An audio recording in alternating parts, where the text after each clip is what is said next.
अस्सलाम वालेकुम dear students. आज हम सॉल्व कर रहे हैं फुल बुक टेस्ट नंबर 4। सो ये पार्ट वीडियो का पार्ट 4 है। सो हम जल्दी से अपने फर्स्ट क्वेश्चन की तरफ चलते हैं। So the first question is the answer to mathematical division up to appropriate number of significant figures. तो अपने याद रखना है मल्टीप्लिकेशन और डिवीजन के केस में जो हमारे नंबर ऑफ सिग्निफिकेंट फिगर्स होते हैं उनका रूल क्या है, सेम। यानी आपने least number of significant figures को ही देखना होता है। तो अगर हम इस क्वेश्चन को देखें तो डिवाइड होने के बाद सबके आंसर्स ऑलमोस्ट 7 आ रहे हैं। आप डिवाइड करके देख लें, आपका आंसर 7.533 आएगा। लेकिन हमने आंसर लिखना है appropriate number of significant figures तक। तो least number of significant figure 6.0 के पास है, तो हमारा आंसर क्या होगा, 7.5। Elastic collision involves, elastic collision क्या इन्वॉल्व करती है, there is no gain and no loss of energy. The dimension for centripetal force is, आप आसानी से निकाल सकते हैं, M B square divided by R. Mass क्या होता है, किलोग्राम। वेलोसिटी क्या होती है, मीटर पर सेकेंड। रेडियस क्या होता है, मीटर। मीटर मीटर से कैंसिल हो जाएगा। पीछे क्या रह जाता है आपके पास, अच्छा ये हमारे पास स्क्वायर है, तो ये क्या आ जाएगा, मीटर स्क्वायर आ जाएगा। और सेकेंड का भी क्या आ जाएगा, स्क्वायर आ जाएगा। एक मीटर से कट जाएगा, तो किलोग्राम पर मीटर पर सेकंड स्क्वायर। तो इसकी क्या होगी, M L minus one T minus two. तो अब चेक करें आपका आंसर किससे मैच कर रहा है। हमारा आंसर यहाँ पे किसी से मैच नहीं कर रहा। हम यहाँ देख लेते हैं क्या हमसे कोई मिस्टेक हो गया। ओके, ये एम माइनस वन नहीं, एम प्लस वन है, तो M L T minus two. हमारे पास करेक्ट ऑप्शन ये है। क्योंकि ये मीटर स्क्वायर था, एक मीटर से कैंसिल हो गया, तो पीछे मीटर की प्लस वैल्यू बचती है। दैट इज वाई ये क्या होगा, M L T minus to.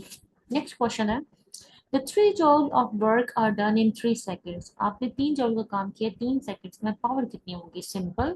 Work done over time होता है। वर्क डन कितना है, 3, टाइम भी 3 है, तो 3 1 ज़ार 3, तो आपकी पावर कितनी है, 1 volt. The temperature of a gas is constant then, ये काइनेटिक एनर्जी है, काइनेटिक एनर्जी का फॉर्मूला है। Kinetic energy of the molecule क्या होगी, वो भी आपके पास कांस्टेंट रहेगी। ओके, उस पर कोई चेंज नहीं आएगा। मोल्स लॉ हमें क्या कहता है, मोल्स लॉ की आपको स्टेटमेंट आनी चाहिए। ये स्टेटमेंट्स हैं, पहली ऑप्शन ही करेक्ट है। The intensity of light is directly proportional to square of cosine of angle between light wave and the analyser. हमारा नेक्स्ट क्वेश्चन है, 1 kilogram of mass will be equivalent to energy. यानी 1 kilogram के मास में कितनी energy होती है। तो आपने फार्मूला लगाना है, E is equal to M C square. Mass kilogram है, ठीक है, स्पीड ऑफ लाइट है। जब आप मास कितना है, 1 मल्टीप्लाइड बाय 3 × 10⁻8 का आपने ले लेना है स्क्वायर। तो आपके पास जो आंसर आता है वो आता है 9 × 10⁻16 जॉल। ये जो टर्म है बर्नौलीज इक्वेशन में, इसका यूनिट किसके सेम है, प्रेशर का सेम है। आप देखें, आप डेंसिटी क्या होता है, डेंसिटी आपका होता है मास पर यूनिट वॉल्यूम, और साथ है वेलोसिटी का स्क्वायर है। किलोग्राम होता है मास का, वॉल्यूम का क्या होता है, मीटर क्यूब। और वी स्क्वायर है, तो वेलोसिटी का क्या हो जाएगा, मीटर पर सेकंड है, तो मीटर स्क्वायर पर सेकंड स्क्वायर। अब आपके आंसर में आएगा क्या आ जाएगा, एक कैंसिल हो जाएंगे, तो आपके आंसर में बचेगा किलोग्राम पर मीटर पर सेकंड स्क्वायर। तो अगर आप प्रेशर का निकालें, फोर्स पर यूनिट एरिया, तो आपको सेम किलोग्राम पर मीटर पर सेकंड स्क्वायर मिलेगा। ये आपसे रिलेट करता है आपके प्रेशर के साथ। प्रेशर आप अप्लाई कर लेना, pressure is equal to force per unit area. Force का यूनिट लिखें, एरिया का लिखें। फोर्स का यूनिट क्या होता है, kilogram into metre per second square divided by area का यूनिट होता है मीटर स्क्वायर, तो वो m-1 s-2 आ जाएगा। Bernoulli's equation is based on the law of conservation of energy भी बेस करती है। For same mass and length, if the tension in the vibrating string increases 4 times, the speed of the wave will be. Speed के साथ tension relate करती है under root T by mu. तो tension को हम 4 times कर रहे हैं, अंडर रूट जब इसका सॉल्व करेंगे तो आंसर 2 बचेगा। तो हमारे पास जो स्पीड है वो 2 टाइम्स इंक्रीज होगी। दो ट्यूनिंग फोर्स है, एक की फ्रीक्वेंसी 240 हर्ट्ज है, एक की 243, दोनों इकट्ठा साउंड किए गए हैं, तो उनकी जो नंबर ऑफ बीट्स होंगे, आपने सिंपल दोनों फ्रीक्वेंसीज को एक दूसरे से माइनस करना है। 243 माइनस 240, आंसर 3 बनता है, तो 3 बीट्स हमारे पास प्रोड्यूस होंगे।